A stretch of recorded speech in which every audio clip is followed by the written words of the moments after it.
Okay, let's dive in. Today we're really getting into the nitty-gritty of matter, specifically beta decay. This is super important for understanding how unstable atoms find their balance, right? Absolutely. And what's key here, is that beta decay is all driven by the weak interaction. Its whole point is stabilization. Stabilization how, though? By changing what a particle is. It does this through a quark changing its flavor. The weak force is the only one that can manage this deep inside the nucleus. Right, okay. So let's start with the first type, beta minus decay. I understand this happens when a nucleus just has too many neutrons, it needs a proton instead. Exactly. It's got this neutron excess.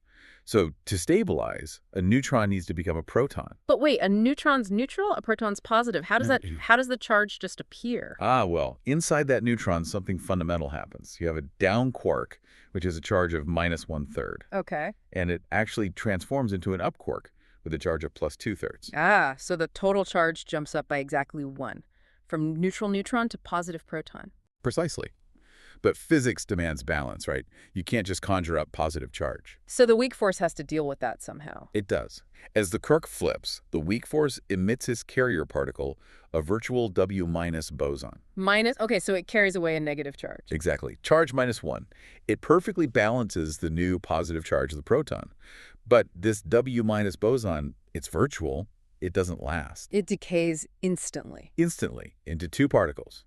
An electron, that's the beta particle we actually detect, and an electronic antineutrino. So the outcome for the atom is its atomic number goes up by 1 because of the new proton. Correct. Z increases by 1, making it a different element.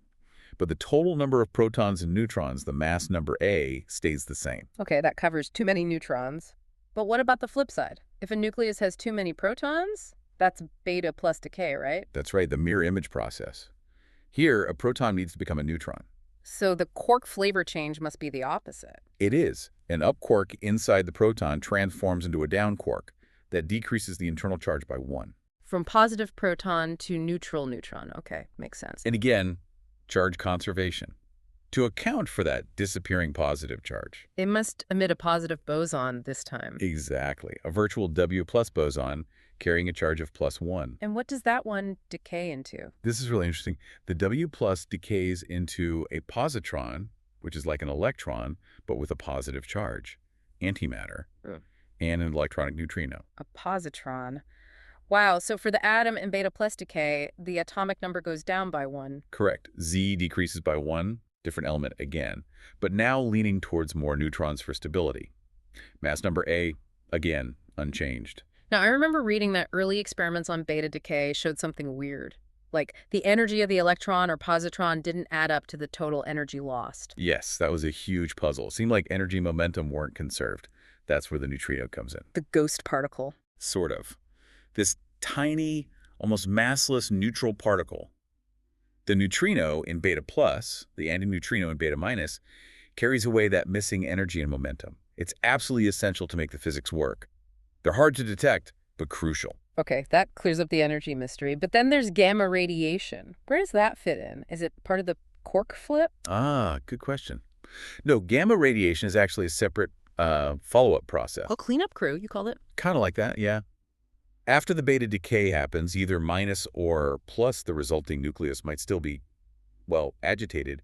It's often left in an excited high-energy state. Like an electron in a higher orbit, but for the whole nucleus. Exactly that analogy, but involving much, much higher nuclear energies. To get down to its stable, lowest energy ground state, the nucleus sheds that extra energy. Not as a particle, though. No, it releases it as pure energy in the form of a high-energy photon. That's the gamma ray. Think of it as the nucleus sighing with relief, energetically speaking. So a nuclear flashbulb after the main event, settling things down. Perfectly put. So wrapping up, we have these two core beta decay processes, beta minus and beta plus, both driven by the weak force changing quark flavors just in opposite ways, all aiming for nuclear stability. That's the essence of it.